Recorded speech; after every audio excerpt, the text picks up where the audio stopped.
Bonjour à tous. Donc, en ce début d'après-midi, nous allons parler de l'implantation des entrepôts, pardon. Est-ce une mission impossible? Cette conférence est organisée en partenariat avec Opération Immobilière, la revue mensuelle des éditions du Moniteur, ainsi que Moniteur Juris. Trois intervenants répondront à cette question. Stéphanie Louze, avocat associé chez Red Smith, Thierry Bruno, président de Thierry Bruno Conseil, et Michel Zographos, directeur développement GSE.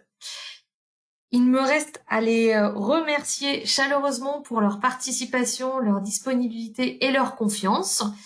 Et écoutez, je vous passe la parole. Ah non, juste avant, si vous avez des questions au cours de cette conférence, elles seront traitées à la fin. Voici la petite procédure à l'écran qui s'affiche pour la façon de poser une question. Donc, il faut cliquer sur la petite flèche orange. De là, vous avez un module qui s'ouvre, question, vous saisissez votre question et puis pensez bien à la valider. L'ensemble des questions seront traitées en fin de conférence par nos intervenants. Eh bien, écoutez, je vous laisse la parole. Je pense que Stéphane, c'est à vous. Merci Anne-Charlotte, merci à Opération Immobilière et au groupe Moniteur. Nous sommes ravis aujourd'hui d'essayer de répondre à cette question avec réalisme et optimisme pour l'implantation des entrepôts. Donc, nous avons eu la chance de participer plusieurs fois à des sujets de webinars sur des thèmes qui étaient assez liés à cette question. Et aujourd'hui, donc, je suis très heureux d'être aux côtés de Thierry Bruno et Michel Zographos. Thierry, peut-être je te laisse te présenter, puis Michel. Avec plaisir, merci beaucoup. Merci Anne-Charlotte, merci Stéphane, merci Michel. Alors, c'est vrai qu'on aurait pu, comme titre, sourcer un peu différemment et mettre mission possible. La réponse va être dans le déroulé. Et si le terme éponyme mission a été volontairement choisi, c'est que aujourd'hui, implanter une logistique durable avec sa construction, son financement, son process, ses clients et ses contraintes, c'est vraiment une entreprise à mission. Voilà. Michel, peut-être. Merci Thierry. Michel Zographos, j'interviens pour GSE. Nous sommes contractant global. En immobilier entreprise, nous intervenons dans la conception, construction clé en main de bâtiments industriels. Nous sommes une filiale du groupe Goldbeck, un groupe allemand qui réalise 5 milliards de chiffre d'affaires et emploie 10 000 personnes. Et GSE, pour sa part, réalise 750 millions de chiffre d'affaires et emploie 500 personnes dans 7 pays en Europe. Et nous avons une implantation en Chine aussi. Pour rebondir rapidement sur l'entrée en matière de Thierry, je dirais et je confirmerai qu'en effet, c'est une mission, c'est-à-dire que le nombre d'étapes et le nombre de risques potentiels sont très importants. Ils se sont un peu accrus ces derniers temps compte tenu de la situation internationale et des événements que nous connaissons sur l'évolution des prix. Mais je ne vais pas anticiper, mais je pense que, comme Stéphane, il faut le voir avec optimisme et on l'évoquera. Mais aujourd'hui, nous sommes, pour notre part, très, très optimistes sur l'actualité et sur la suite. Merci Michel. Alors aujourd'hui, nous avons trois temps pour cette présentation et après des questions que nous attendons avec impatience pour débattre, échanger. Voilà, nous sommes qu'il y a trois défis, il y a trois enjeux. Alors, on va d'abord dire quelques mots sur la logistique et les problématiques et les enjeux de la logistique en général. Donc, il y a trois enjeux. Le premier, c'est l'artificialisation des sols et la loi climat-résilience, dont nous avons déjà parlé. Le deuxième, qui est plus général, c'est toutes les problématiques d'autorisation administrative. Comment on les gère, comment on passe à travers au mieux. Et enfin, comme l'a dit à l'instant Michel, toutes les questions économiques sur les conséquences des sujets géopolitiques mondiaux. Alors, pour commencer, donc, Thierry, je te laisse la parole pour présenter, représenter et mettre en perspective le secteur de la logistique. Merci. Oui, je pense qu'il n'est pas nécessaire peut-être de redéfinir la logistique, puisque j'ai dit à plusieurs reprises qu'elle datait de Napoléon, mais aussi de César. C'était quelque part une obligation de structurer des flux de manière à assurer un service d'approvisionnement, de proximité. Et aujourd'hui, c'est-à-dire des centaines, voire milliers d'années après sa structuration, elle est toujours, on l'a vu avec le Covid, on l'a vu avec l'Ever Given, on l'a vu avec les conséquences de cette épouvantable guerre en Ukraine, que le sourcing des produits demeurait finalement l'âme de cette science. Aujourd'hui, je devrais dire qu'elle a migré vers une classe d'actifs immobiliers qui a amené une structuration de cette offre logistique un peu différemment, on y reviendra après, mais en substance, c'est le secteur en France, en Europe, mais nos amis américains et asiatiques l'ont peut-être dit avant nous, c'est aussi le support de notre nouvelle industrie. Par le fait que le numérique l'emporte sur le flux physique, par le fait que la proximité, et on l'a vu avec bien avant la guerre en Ukraine, le sourcing des masques, des vaccins, etc., était aussi stratégique, mais aussi une défense immunitaire, si j'ose dire, territoriale. Donc la logistique, plus que jamais, c'est non seulement notre nouvelle industrie, mais c'est aussi notre gage de souveraineté nationale, continentale et territoriale.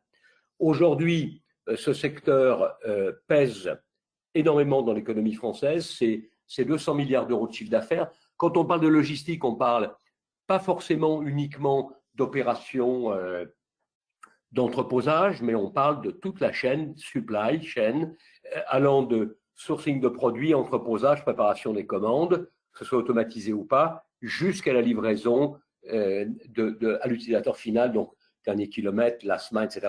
Donc ça pèse 200 milliards d'euros. Aujourd'hui, le e-commerce, certes, permet à la logistique d'atteindre des taux de croissance, et on parle de 15% en 2021, probablement 2022 sera encore plus important de par la segmentation stratégique des produits à livrer et à approvisionner. Le secteur, il ne faut pas l'oublier, c'est plus de 2 millions d'emplois en 2022. On tend vers probablement 2,2 millions à 2,5 millions en 2023. Et si on doit regarder les 5 ou 6 années dernières, on était autour d'1,5 million d'emplois. Ça veut dire qu'on a, hors intérimaire, hors, j'allais dire, section spéciale ou opération spéciale, une croissance d'environ 3 à 4% tous les ans depuis 2015. Et nous pensons que sur les 3 ou 4 ans qui viennent, il y aura au moins 500 000 postes supplémentaires. C'est lié à un contexte, certes, j'allais dire, d'autonomie des pays et des régions, mais c'est surtout lié à une nouvelle segmentation du besoin, à une nouvelle segmentation des approvisionnements et surtout des technologies qui permettent d'aller vers un stockage et un approvisionnement de masse vers un stockage et un approvisionnement de particuliers. Donc, ça crée de la valeur, ça crée des emplois et ça crée surtout de la richesse. Je continue aussi pour montrer cette carte que nous connaissons tous dans quasiment tous les métiers, mais en logistique, on a bien sûr ce qu'on appelle la dorsale, tous les partenaires de ce métier, immobilier, financement, assurance et opération, le connaissent. C'est donc la grande bande qui traverse la France depuis le nord jusqu'à Marseille, dans les deux sens, et puis qui s'éclate de façon extra-dorsale après, nord, sud, est, ouest. le premier des grands blocs stratégiques, c'est bien sûr Paris et l'Île-de-France, de par la nécessité d'approvisionner la concentration urbaine.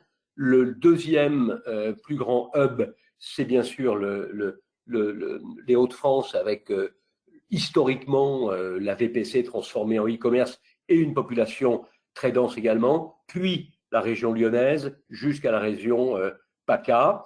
Et on n'oublie pas les grandes villes que je vais qualifier de indispensables aujourd'hui dans la consommation, dans la production et dans la création de valeur en logistique. C'est la région Grand Est, la région Aquitaine, Toulouse, Bordeaux, Strasbourg. Et ensuite, on a un découpage qui est lié historiquement à tout ce qui s'est passé dans les développements logistiques liés aussi au tissu industriel qui, lui, n'est pas forcément sur la dorsale. C'est donc un peu moins de 80 millions d'entrepôts.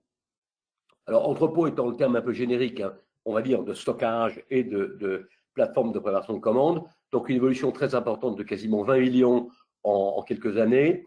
Et c'est surtout un peu moins de 700 millions d'investissements sur le marché au premier trimestre 2022. Je ne rentre pas dans le détail, les chiffres sont faciles à regarder et vérifier dans les zones qui sont colorées sur la carte, mais on s'aperçoit quand même que la logistique aujourd'hui, on ne parle pas encore de l'artificialisation des sols et la structuration des nouvelles plateformes, mais elle est quasiment atteignable partout. On peut faire de la logistique partout parce qu'elle ne se délocalise pas facilement et parce qu'elle surtout, elle permet aussi au territoire de recompenser, de rebalancer les pertes d'emploi de ces 15 dernières années. Thierry, tu peux nous parler maintenant de Stratégie France et la stratégie. Oui, je résumerai en un slide, et je sais que nos auditeurs retrouveront pour chacun d'entre eux forcément une nativité, si j'ose dire, dans les différents termes que j'ai volontairement employés. Pour moi, si je dois être aujourd'hui au cœur de l'accompagnement de ce métier, je dirais que la classe d'actifs prime, par défaut ou par construction, c'est l'enjeu stratégique logistique au plan sociétal. On ne peut plus aujourd'hui parler d'une implantation industrielle, commerciale ou simplement de distribution sans avoir à l'esprit son rôle sociétal. Deuxièmement, c'est une nécessité de support, d'accompagnement et surtout de son intégration au plan de la relance industrielle des territoires. Nos politiques, si brillants qu'ils soient, ne peuvent dissocier le fait de relancer une industrie sans son accompagnant logistique. La volonté croissante de réimplanter, voire de réinventer l'industrie, me paraît être la meilleure des définitions aujourd'hui, la logistique étant son support incontournable. L'impact, c'est un outil de gain de part de marché pour les industriels, une logistique qui fonctionne, une logistique qui est fluide, une logistique qui est pertinente, qui est traçable économiquement et physiquement. C'est un outil de gain de part de marché. C'est le meilleur outil de gain de part de marché qui accompagne le marketing stratégique. Ensuite, je pense que c'est un atout de liberté économique. Et alors, je le dis avec un contexte peut-être un peu politique aujourd'hui, mais c'est un atout de souveraineté territoriale. Pour moi, avoir une logistique qui permet de livrer les 70 millions de Français me paraît être le plus grand des atouts politiques, le plus grand aussi des arguments de stabilité d'un pays. Ensuite, la nécessité absolue de prise en compte de l'importance des procédures administratives me paraît être une obligation. Il y a quelques temps, 2 ans maintenant, j'ai fait un benchmark européen avec l'aide de GSE d'ailleurs, qui couvrait les principaux pays de l'Europe que je vais qualifier d'industrielle, et on s'aperçoit que nous sommes encore aujourd'hui, en 2022, les mauvais élèves, non pas dans la qualité de l'instruction, des procédures, permis de construire, autorisation d'exploiter et tout ce qui est autour de l'environnement, mais nous sommes les plus lents. Et donc, quand on sait qu'une réflexion stratégique d'implantation d'un entrepôt, ça peut prendre 1 an ou 2, que son ramp-up, c'est aussi 1 an.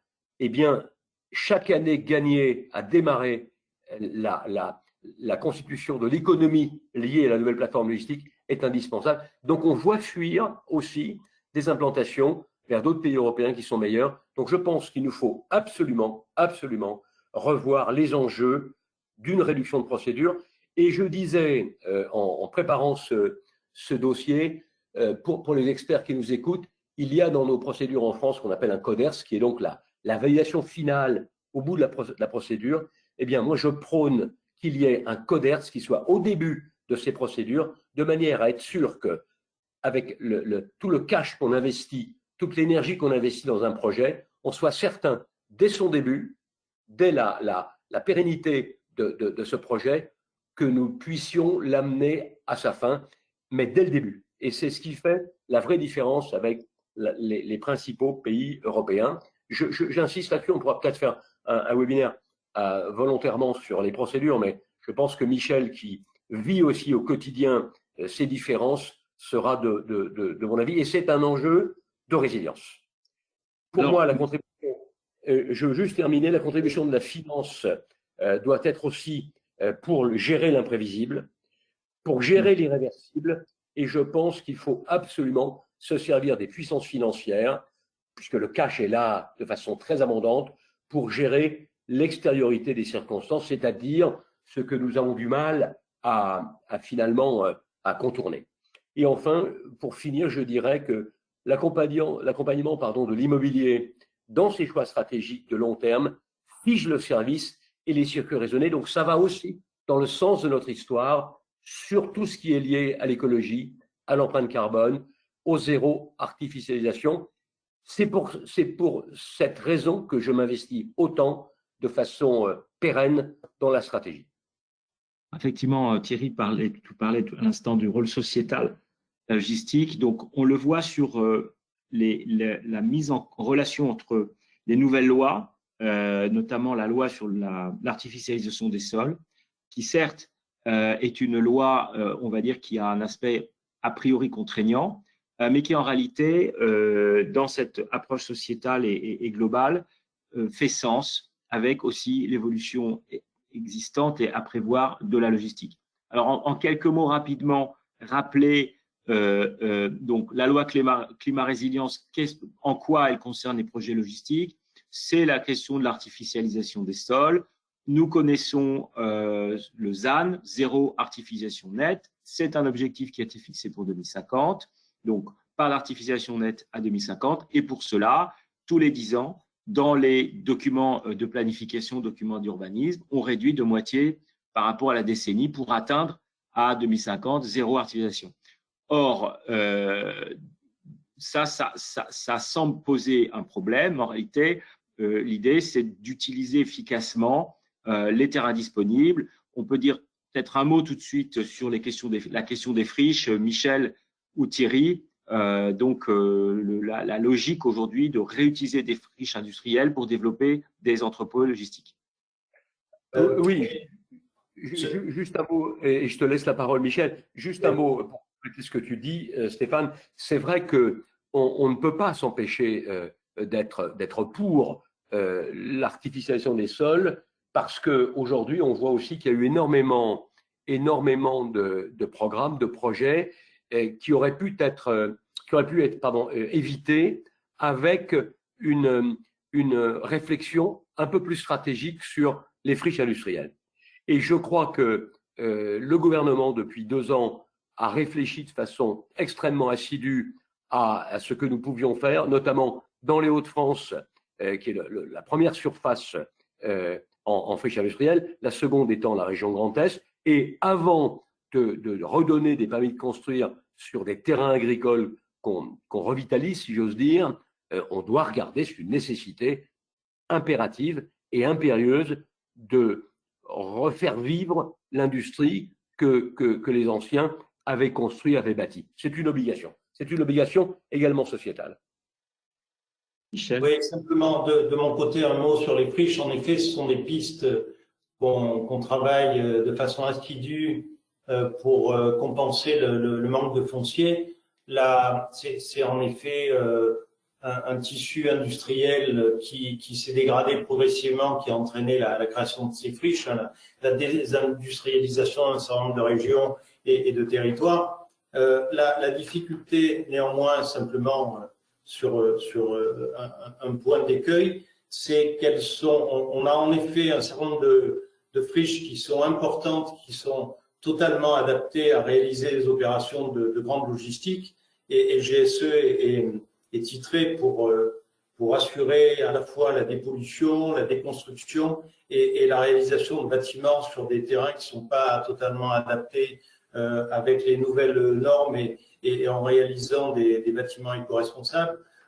Un point simplement sur les friches, c'est que au-delà des grands centres industriels, que ce soit sidérurgiques ou automobiles, on se retrouve avec un certain nombre sur les territoires de friches qui sont beaucoup plus modestes et avec une certaine difficulté de les réutiliser pour de la grande logistique. On peut éventuellement les utiliser pour de l'activité, de petites opérations, mais ça peut être aussi un thème de réflexion, comment arriver à réutiliser ces petites friches.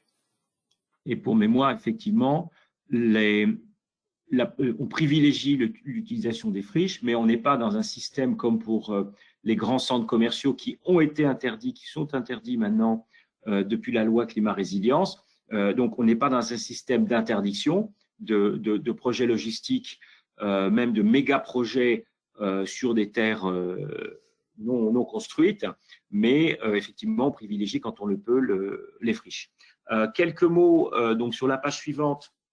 Je ne rentrerai pas dans les détails, mais simplement pour expliquer que on a un système qui est en train de se mettre en place, puisque les premiers décrets sur la loi climat résilience sont arrivés ces derniers temps. La première ligne qui se dessine dans la politique du gouvernement là-dessus, c'est tout de même une notion extensive de la lutte contre l'artificialisation, puisque pour prendre un exemple, ici vous voyez des termes assez administratifs, mais pour être concret, c'est de dire que si on prend du sol compacté, pas nécessairement bétonné, eh bien c'est considéré comme de l'artificialisation. Si on met aussi un toit végétal, ok, c'est végétal, mais si en dessous c'est artificialisé de quelque façon que ce soit, ça n'est pas considéré comme une surface verte.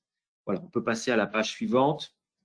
Juste un mot peut-être, si tu me permets, Stéphane, aussi pour avoir depuis plusieurs années essayé de répertorier, de recenser les friches potentielles françaises. Je ne connais pas aujourd'hui, mi-2022, une région, une ville de province ou une grande ville de province qui n'ait pas son ancienne usine désaffectée.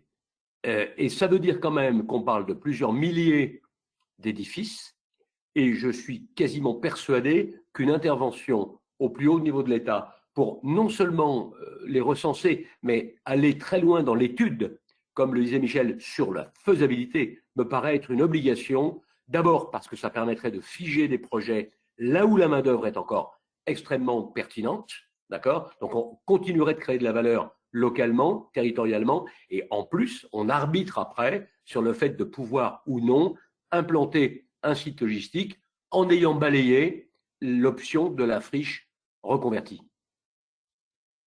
Thierry, alors sur la question tout de même du foncier, quelles sont les conséquences aujourd'hui sur les impacts de la lutte contre l'artificialisation? Alors, il y a une chose aussi, Michel, je te laisserai peut-être le redire aussi à ta façon. Je pense que l'engouement pour la création d'entrepôts logistiques depuis, je vais dire, les 3 dernières années, avec des bâtiments très importants, peut-être quelquefois sans trop de respect environnemental sur des conséquences écologiques, etc., ont donné une image de la logistique aux élus, aux associations, comme étant perturbant.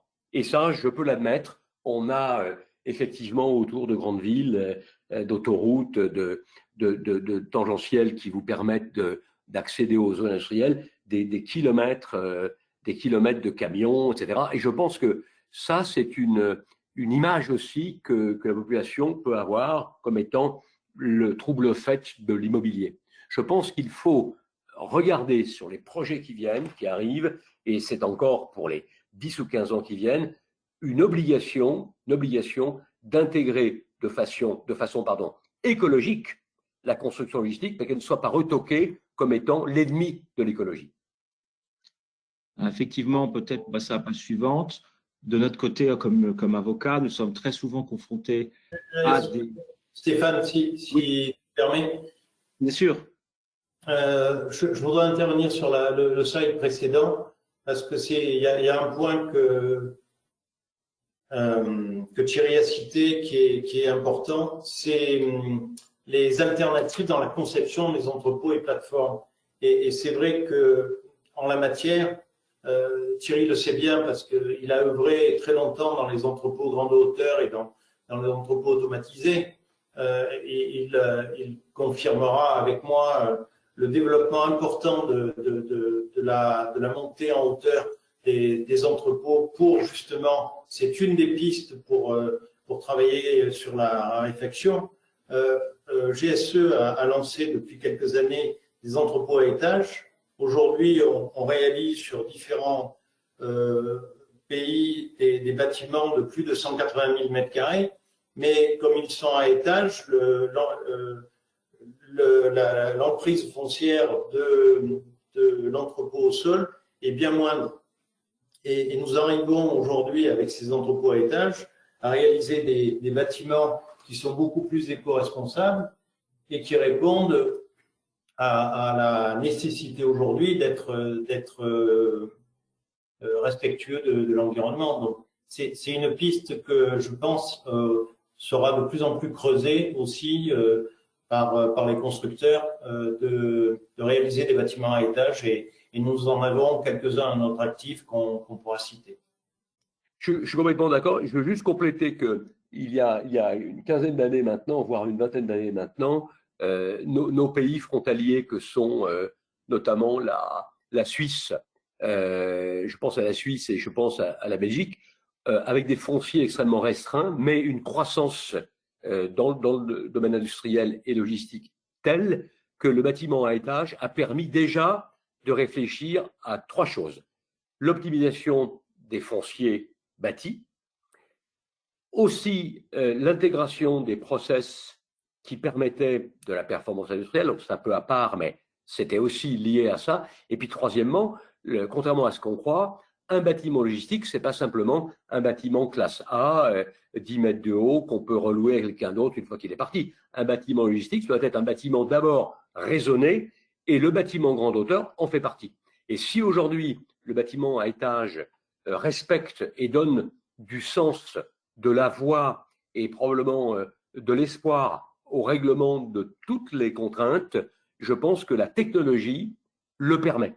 Et c'est donc maintenant que change la modélisation. Je me souviens même d'un rendez-vous avec Roland Paul, le PDG de GSE, où nous avions également brossé le tableau futuriste des bâtiments à étage, et le bâtiment à étage est probablement celui qui, pour les 10 ans qui viennent, sera la reproduction des 20 ans passés à faire des bâtiments classe A.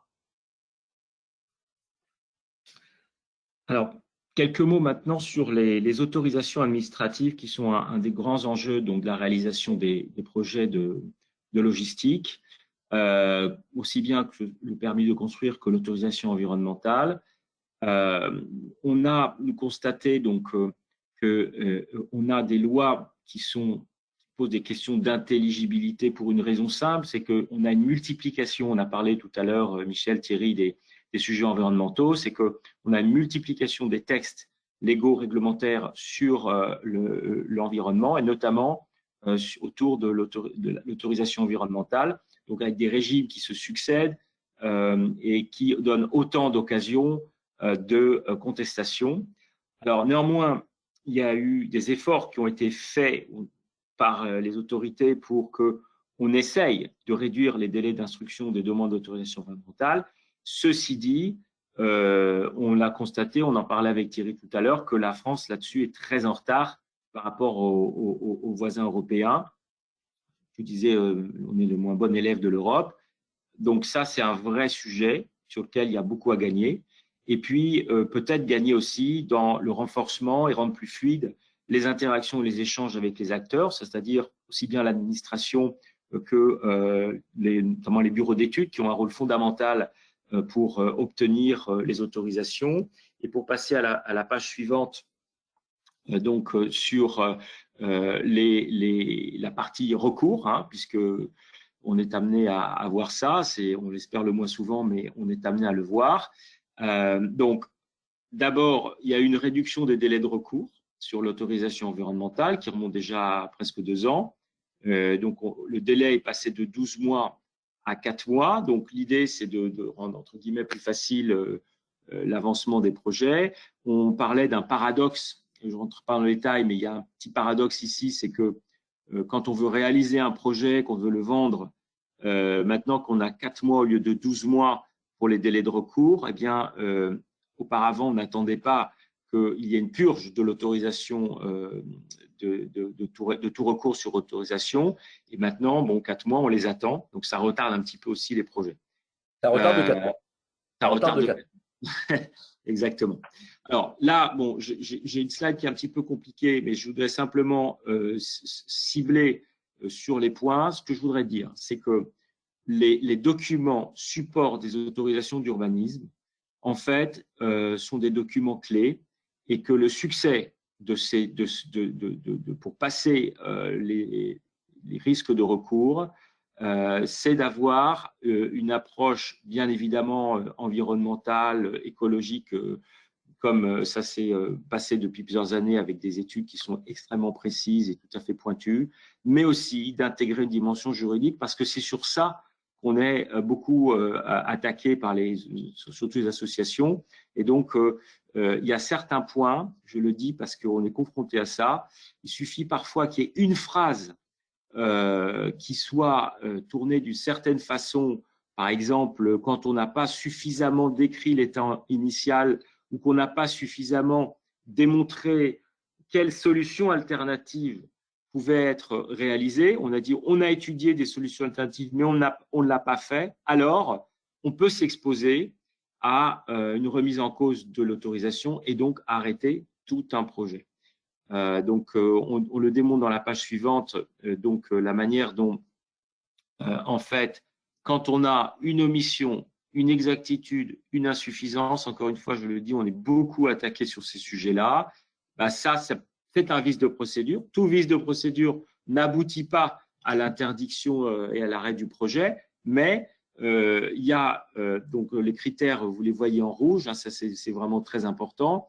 Le juge va voir si ce manquement, cet oubli, parce que très souvent, c'est encore une fois quelques mots, est-ce que ça nuit à l'information de la population? Est-ce que ça a pu influencer d'une façon ou d'une autre le préfet, le maire?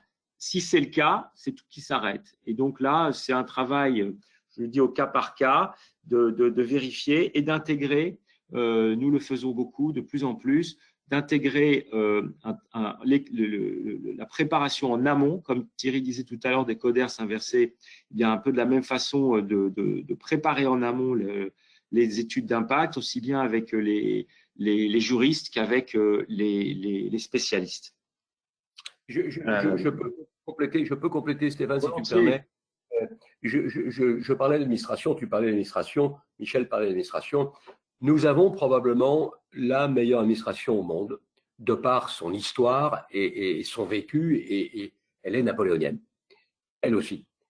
Ce que je pense, c'est que de par sa structuration, je vais faire le même parallèle qu'avec les entrepôts, qui étaient les entrepôts à plat et les entrepôts à étages, comme le disait Michel. Je pense qu'il faut que notre administration, au lieu de raisonner en silo, ait une couche transversale qui fasse que, avant la fin de l'instruction, d'un pan de l'instruction totale, il y ait déjà des dialogues, non pas des dialogues compétitifs, mais des dialogues d'assurance sur la faisabilité, qui fassent que, une fois qu'on a enclenché, je vous rappelle quand même qu'un coût moyen de choix logistique, c'est plusieurs dizaines de millions d'euros aujourd'hui, voire centaines pour les grands hubs automatisés. Ça veut donc dire qu'on doit aussi intégrer faire en sorte d'intégrer, y compris d'avoir des leçons d'explication très pointues sur le fait que dès qu'on aura choisi un site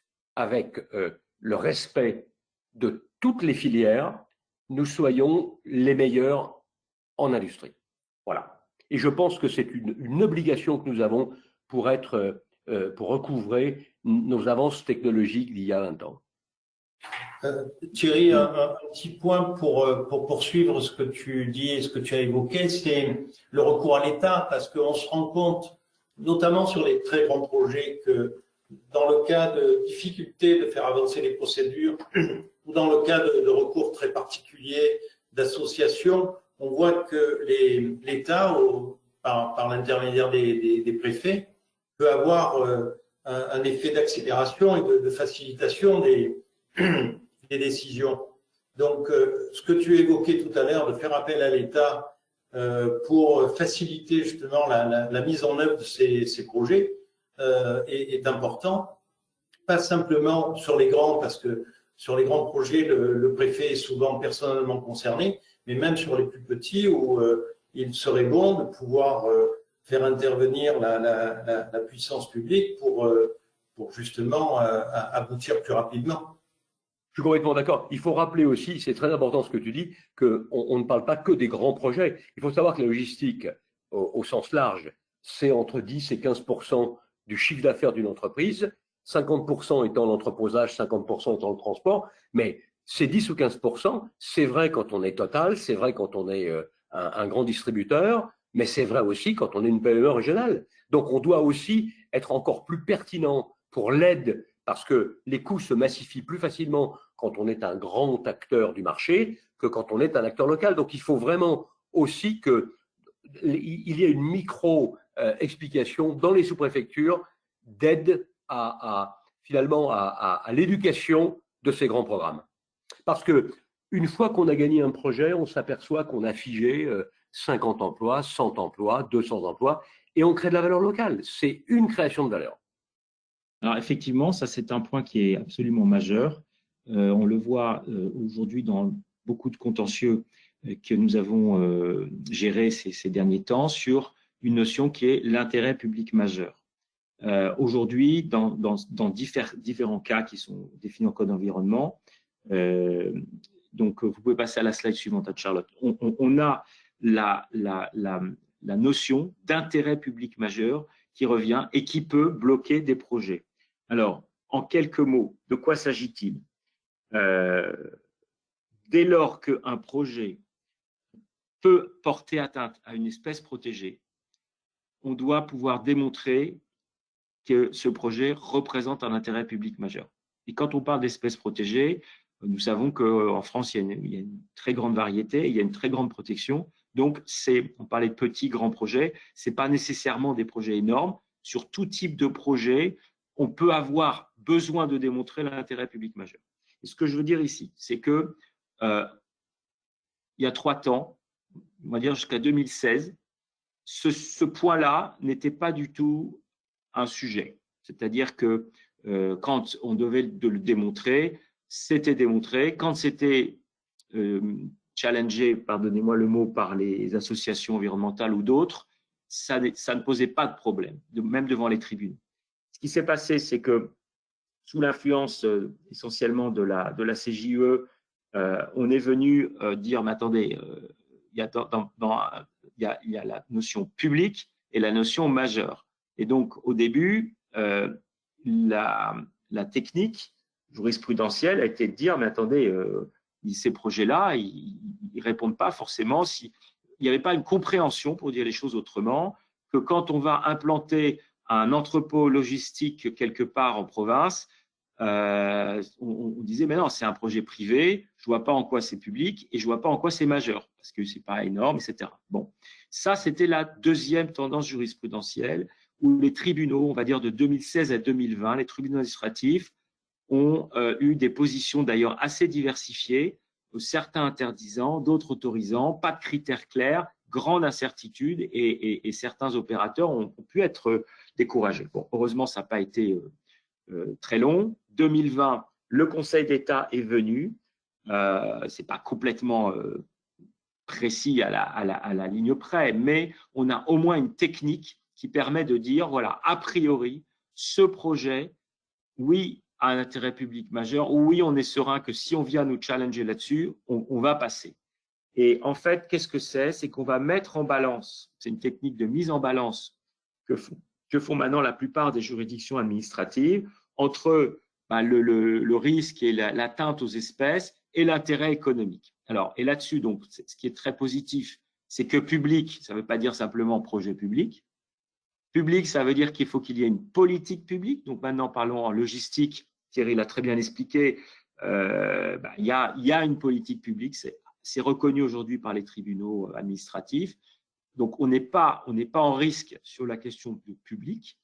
En revanche, sur le côté majeur et sur le côté intérêt économique, donc là, il y a une technique qui est aussi pratiquée par les juridictions, c'est qu'on essaie de voir si, en soutien de cette politique publique, on parlait des emplois, on a des emplois qui sont créés de façon pérenne et cela dans un contexte dégradé, c'est-à-dire que le tribunal, il y a beaucoup de jurisprudence autour de Marseille et aussi cour d'appel de Douai, va regarder si, au plan local, le bassin d'emploi est problématique et si donc ce nouveau projet va permettre de créer tant d'emplois pendant un certain temps.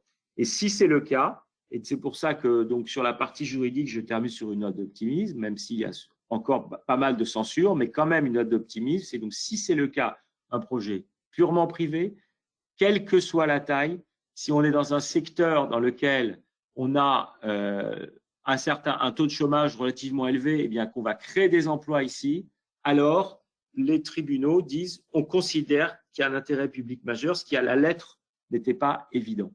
Donc pour synthétiser sur les points juridiques, c'est de dire que voilà, mission impossible, certainement pas, bien au contraire. Et peut-être, j'espère, Michel, sur la partie construction, ce sera également la même conclusion. Je te laisse sur la juste avant de me permettre d'expliquer pourquoi Michel est avec nous, je pense que tu as résumé une chose aussi. Dans le terme générique mission impossible, avec un point d'interrogation, on a passé en revue un certain nombre de choses. La logistique, elle est un besoin. C'est un besoin stratégique, majeur pour l'entreprise et pour les territoires aujourd'hui, demain et encore plus pour après-demain. On voit que, en France en particulier, l'aspect juridique en amont, qui comprend tout, est extrêmement important. Et je pense que aujourd'hui, la meilleure des équations pour des futurs projets, c'est d'avoir la partie juridique telle que vous l'avez décrit en amont, en balayant absolument tous les problèmes, tous les projets pour s'engager, le montage structurel de l'opération et la partie construction qui arrive. Mais je pense que la partie juridique est aujourd'hui plus encore à considérer en amont comme étant le cahier des charges intégré, comme si on parlait de process automatisé ou de système d'information. Voilà. Alors, je me suis permis de demander à Michel Zographos d'intervenir sur la partie construction parce que depuis plusieurs mois maintenant, on entend, corrige-moi Michel, à peu près tout et n'importe quoi. On a vu des coûts s'envoler avec des explications plus ou moins rationnelles, plutôt moins que plus d'ailleurs. On a, je crois, en tant que développeurs, investisseurs, promoteurs, utilisateurs aussi, et surtout, bénéficier d'éclairage plus ou moins clair, plus ou moins statique. Et on a surtout un amalgame entre le Covid, la guerre en Ukraine, le blocage en Chine, les matériaux. Aujourd'hui, plus personne ne sait raison garder sur les plus 35% et surtout d'augmentation et surtout les délais à rallonge. Donc, je pense que de façon partisane, j'ai pris le meilleur, j'ai demandé au meilleur de venir expliquer ce qu'était la situation mi-2022. Moi, je veux construire un entrepôt demain. C'est quoi, Michel, le risque et la tendance? Tout d'abord, merci pour le point et l'invitation et le mot tout à fait amical. Nous connaissons dans ce métier de la construction de bâtiments industriels une situation tout à fait inédite depuis quelques mois. Alors c'est vrai qu'on parle beaucoup de la situation depuis le démarrage de la guerre en Ukraine, pardon. Mais cette situation, elle a commencé bien avant avec la reprise de l'activité à la sortie du Covid. C'est-à-dire qu'un certain nombre d'activités qui avaient été totalement mises en sommeil pendant la crise du Covid ont redémarré, même si GSE, pendant toute la période d'isolement, a pu continuer les chantiers et livrer dans des plannings pratiquement tenus. Globalement, l'activité de la construction s'est terriblement réduite et il y a eu une reprise que tout le monde connaît qui a donné lieu en fin d'année dernière à un enthousiasme en termes à la fois de taux de croissance et de prise de commande de l'ensemble des secteurs de l'économie. Donc la hausse des coûts, elle a démarré justement il y a un moment. La difficulté que nous connaissons particulièrement depuis le démarrage de la guerre en Ukraine, c'est à la fois un contexte de pénurie de matériaux, du fait de fermeture d'usines, d'attribution à des usines qui sont en activité, de la possibilité de réaliser les fabrications qui ne sont plus réalisables par toutes les usines qui sont arrêtées. Et donc, il y a cet aspect pénurie et il y a associé à ça l'évolution des coûts des matériaux qui font que on s'est retrouvé, nous, constructeurs, avec cette obligation à la fois de maîtriser l'approvisionnement et de maîtriser l'envolée des coûts. Dans la première période,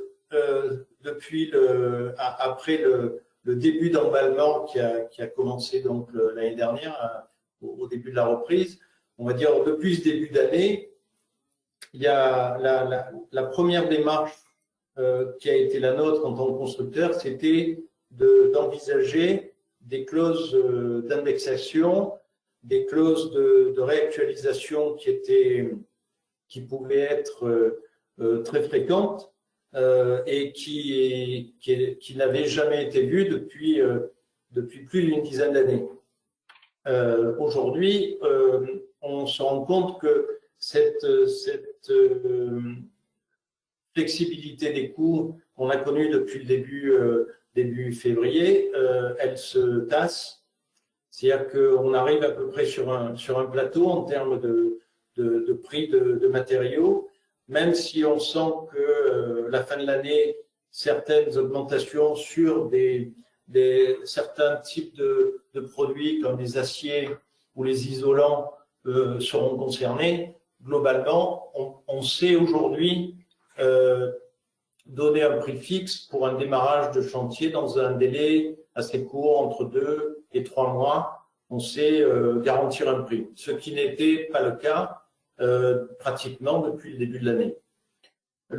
En termes de pénurie de matériaux, c'est le cas aussi.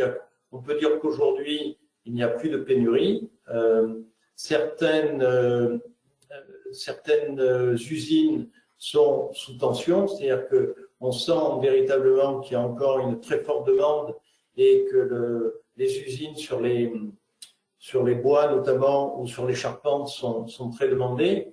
Mais nous avons des relations de partenariat avec un certain nombre de sous-traitants et nous avons créé des liens qui nous permettent d'avoir une visibilité sur les plannings de ces usines et assurer que nos chantiers seront livrés et que nous assurerons les plannings qui sont prévus au contrat. Donc aujourd'hui, la bonne nouvelle, je dirais, même si on ne sait pas fixer dans un terme plus long le niveau de prix. On sait aujourd'hui s'engager avec un prix fixe sur une période assez courte et on sait tenir les plannings parce qu'on maîtrise les approvisionnements. Donc le dernier point, c'est que en effet, mais ça c'était le cas auparavant, on aura dans tous les cas une clause d'indexation dans le cas d'un démarrage au-delà de ces 3 mois, puisqu'on a vu que l'indice qui est l'indice de référence dans nos métiers, qui est l'indice BT01, a augmenté de plus de 8% en un an et de plus de 6% depuis le début de l'année. Donc, il est clair que c'est un point important à relever sur le fait que les index sont nécessaires. Juste un point quand même pour compléter. Il y a eu à un certain moment et au moment de cette envolée des prix, une décorrélation entre l'évolution qui est constatée par les indices et la demande de certains opérateurs qui, on peut se le dire, ont peut-être joué de l'aubaine, et ça a été d'ailleurs un élément de dialogue avec nos clients. Est-ce qu'il y a des phénomènes qui vont au-delà de la réalité d'augmentation des coûts des matériaux, mais cette période un peu difficile où la lisibilité des coûts n'était pas très claire, et on peut considérer qu'aujourd'hui elle est derrière nous. En tout cas, les mois à venir semblent plus sereins et on peut s'engager plus facilement dans nos contrats dès à présent. Voilà en tout cas, Michel, il y a une chose qui fait rebond, ce que tu dis, c'est la qualité de l'instruction administrative et juridique. C'est-à-dire que plus un dossier sera bouclé dans son intégralité tôt, plus on aura une chance d'avoir un coût stabilisé jusqu'à la fin de la construction. Ça milite également, si je peux me permettre ce terme, dans ce sens-là. Et puis aussi, je voudrais dire que sur la spéculation, je pense que le gouvernement a été extrêmement correcteur aussi, pour faire en sorte de montrer là où il ne fallait pas aller. Parce que spéculation, ça fait partie des gènes de l'humanité depuis toujours, mais spéculation éhontée, sûrement pas. Oui, je te rejoins sur les délais d'instruction, mais je voudrais reprendre le point qu'évoquait Stéphane tout à l'heure. Aujourd'hui, la difficulté que nous rencontrons sur certains dossiers, ce sont des risques de retard liés aux associations de tous bords qui interviennent sur les instructions pour revendiquer une espèce particulière ou une raison particulière, justement pour empêcher que le dossier se réalise dans un délai court. Alors, la bonne nouvelle, en effet, Stéphane l'a rappelé, c'est que le recours est réduit en termes de délai, mais dans tous les cas, nous, ce que nous constatons, c'est quand même cette propagation des recours qui est avec le côté environnemental qui a pris une place très importante dans les dispositifs et dans les instructions. Merci à vous deux. Peut-être en conclusion, dire qu'au final, nous restons, et comme on l'a dit déjà en introduction, optimistes. La clé est sans doute de s'adresser aux experts comme vous, peut-être chez GSE, et Thierry, avec ton expérience dans tant de projets, réalisation de projets en logistique. Et il nous reste quelques minutes. Est-ce qu'on peut répondre à des questions, s'il y a des questions, Anne-Charlotte, que vous voulez nous transmettre? Oui, écoutez, merci beaucoup pour cette présentation qui a été très claire et précise. Alors, plusieurs questions. Donc, la première, concernant les recours contre les autorisations ICPE, du fait de certaines associations spécialisées, les grands opérateurs du secteur vont-ils joindre leurs moyens pour les combattre, à l'instar du secteur du bureau, par exemple? Je pense que au secteur du bureau, les combattre, enfin, quand il y a des recours, il y a quand même des recours. Je ne sais pas ce qu'on appelle les combattre, mais en tout cas, sur la partie tribunaux, j'ai envie de dire que c'est la même méthode que la méthode que fait le Conseil d'État pour c'est au projet, au cas par cas. Après, il y a peut-être un autre combat à mener, et ça fait des années qu'on essaye, aussi bien les juristes que les opérationnels, d'obtenir, c'est qu'on puisse sanctionner les recours excessifs. Et quand on a dit les recours excessifs, une association environnementale peut faire un recours excessif. Parce que quand on vient nous dire telle espèce protégée, on aurait dû la protéger mieux, alors que c'est défini en détail dans une étude d'impact, c'est pas acceptable. C'est pas responsable, c'est pas acceptable. Effectivement, il y a probablement un chantier à mener dans cette direction. Moi, je voudrais compléter, si tu me permets, Stéphane. Je voudrais dire que tous les recours ne sont pas à bannir. Il y a aussi des recours sérieux pour des projets qui ne sont pas sérieux. Donc, on doit aussi, quelque part, montrer au plan de la profession dans son intégralité qu'un promoteur, un développeur, un constructeur doit absolument tout respecter et voire même anticiper. Et je pense que les associations sont les garde-fous, comme on a des barrières sur l'autoroute. On peut aller vite si tout marche bien, si tout le monde se parle, si tout le monde se veille de précaution, et la précaution administrative en est une. Voilà. Oui, merci. Du coup, ça fait le lien avec la deuxième question. Vous faites ma transition. Concernant les associations et les recours,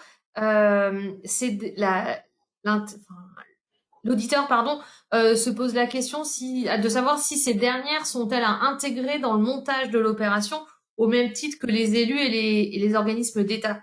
Du coup, si je vous suis. Alors, pour répondre, d'abord, elles sont intégrées parce qu'il y a la consultation du public.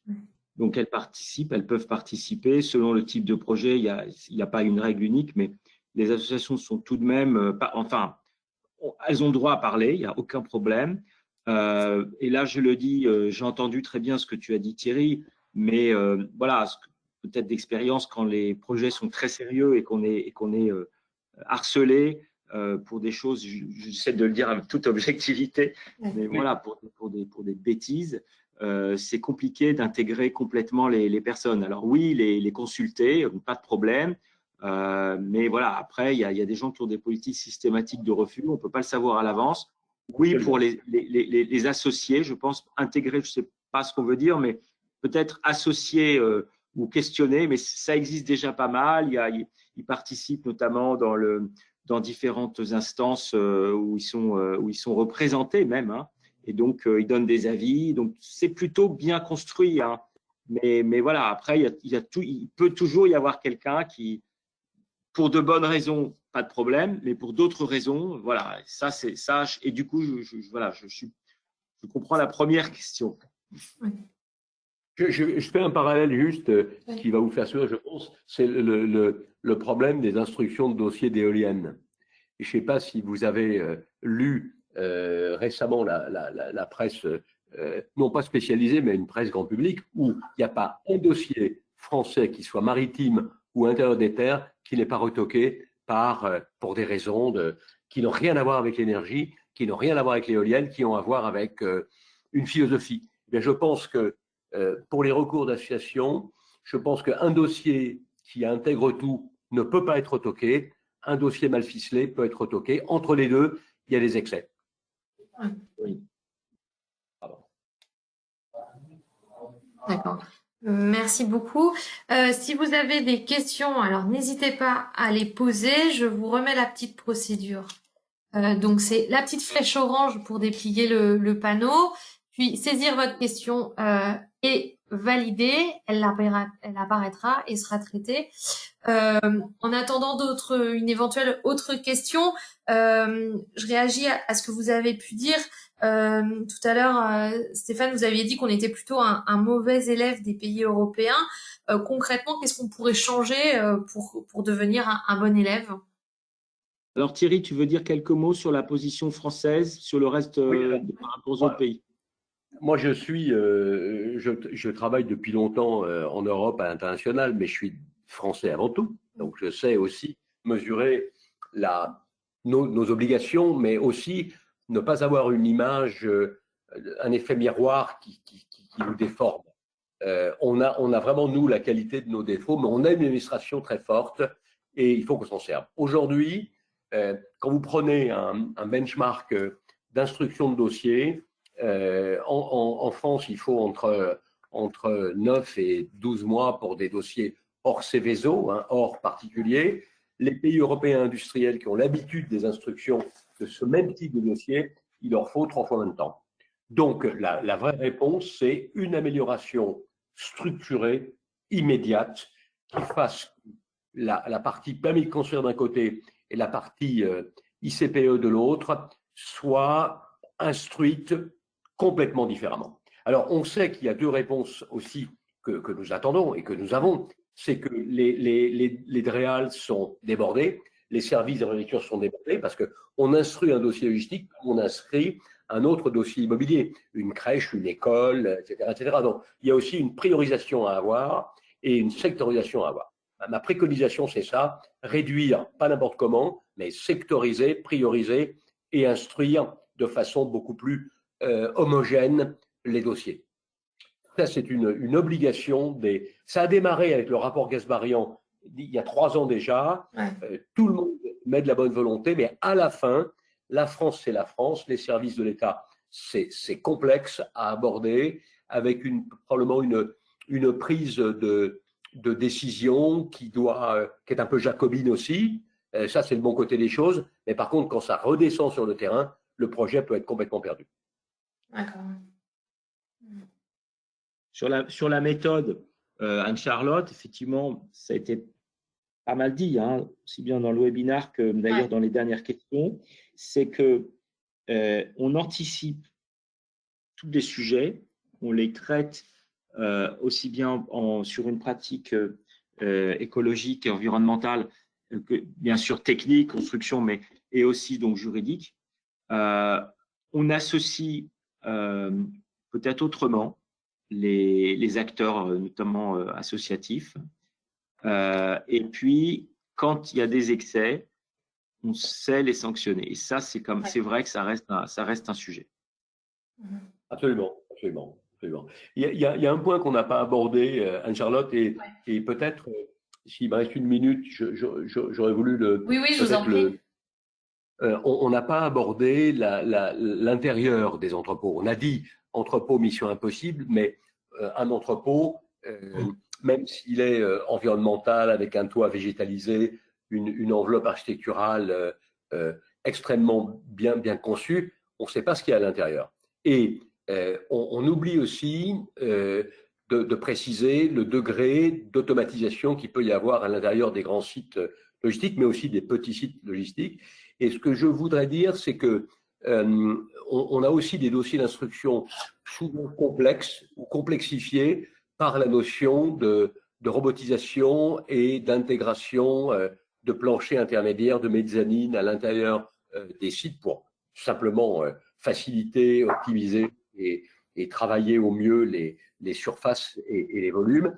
Et ce que je pense, c'est qu'on pourra peut-être faire ça dans un second temps, mais il y a un vrai travail aussi pour à la fois offrir une discipline d'explication aux élus et aux entreprises pour dire que si un site logistique est automatisé, c'est quand même et surtout de la création de valeur, c'est de la création d'emplois, c'est pas où j'ai du personnel et je ne bâtisse pas, ou j'automatise, il n'y a plus de personnel. Il y a un vrai travail également d'approche pour expliquer que la mécanisation, l'automatisation, les systèmes d'information, la digitalisation, les entrepôts 4 voire 5.0 de demain, c'est surtout pour le respect du pilotage de l'énergie, mais surtout pour l'intégration de la qualité du travail de la main-d'œuvre. Et ça, on n'insiste jamais assez. Il n'y a pas zéro automatisation et personnel, mais c'est un ensemble qui, de toute façon, va de plus en plus être martelé avec la robotisation. Thierry, tout à fait d'accord avec ça. On l'a évoqué tout à l'heure pour les entrepôts automatisés. Je voudrais simplement ajouter que depuis un moment, la qualité du travail en Europe, c'est vraiment un thème moteur. Et il est clair que l'amélioration du confort intérieur et de du poste de travail de l'opérateur dans l'entrepôt, qu'il soit dans l'entrepôt ou dans les bureaux. C'est vraiment un thème récurrent sur lequel nous travaillons beaucoup. Et il est clair que le poste de travail, c'est un poste qui n'a rien à voir aujourd'hui avec ce qu'il avait il y a quelques années dans les entrepôts. C'est beaucoup plus agréable aujourd'hui parce qu'il y a une vraie demande, il y a une vraie réponse, à la fois dans l'entrepôt, sur le poste ou dans les bureaux. C'est très clair, on a des espaces paysagers qui sont beaucoup plus accueillants et justement pour attirer une population vers ces métiers aussi. Absolument, et je pense que c'est une vraie réponse aux associations hostiles à ces constructions. On crée de la valeur, mais on ne crée pas de la valeur n'importe comment. On crée de la valeur avec la période que nous traversons, qui est une période essentiellement écologique et économique. Eh bien, écoutez, merci beaucoup à tous les trois. Donc, vu qu'il n'y a pas eu d'autres questions, donc c'est que tout a été clair et limpide. Voilà, donc je vous remercie tous les trois pour votre engagement aux côtés d'Opération Immobilière. Merci aussi aux auditeurs qui ont assisté à cette conférence. Elle sera disponible donc sur nos réseaux sociaux, YouTube et LinkedIn, etc., Twitter. Et je vous dis à bientôt pour la prochaine conférence d'Opération Immobilière qui sera consacrée à la jurisprudence du droit de la construction. Voilà, donc un thème plus technique, plus de technique juridique. Voilà. À très bon, merci beaucoup. Est-ce qu'on peut dire, Anne-Charlotte, oui, je vous en prie. Entrepôt logistique, c'est donc mission possible. C'est donc tout à fait une mission possible, voilà. Parfait. Merci beaucoup. Merci à tous. À bientôt. Au revoir. Merci beaucoup, à très vite. Au revoir.